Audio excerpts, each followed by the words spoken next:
If you won't be able to make it to the polling station on polling day, or you don't want to vote in person, there are other ways you can vote.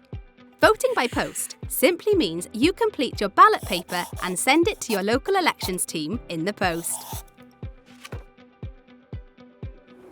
You don't need to provide photo ID to vote by post.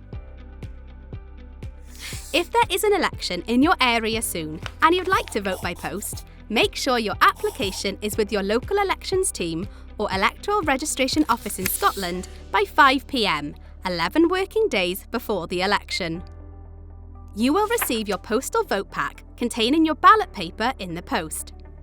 Follow the instructions to complete and return your ballot paper, making sure you leave enough time for it to arrive at your local council by 10 p.m. on the day of the election.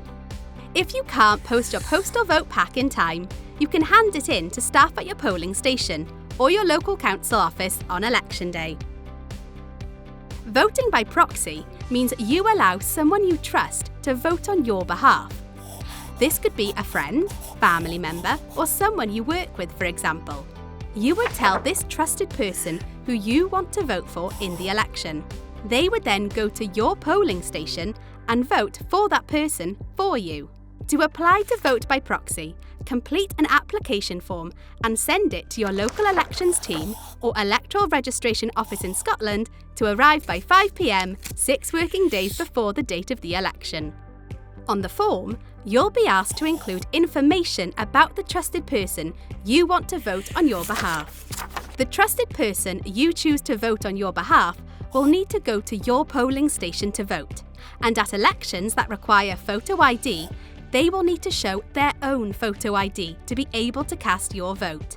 They will not need to show your photo ID when voting on your behalf. Voters are limited to acting as a proxy for 2 people, regardless of their relationship. Anyone voting on behalf of UK voters who live overseas can act as a proxy for up to 4 people. In certain circumstances, where you cannot go to the polling station in person, you can apply for an emergency proxy up to 5 p.m. on the day of the election. For more information or to get a postal or proxy application form, visit electoralcommission.org.uk/voter.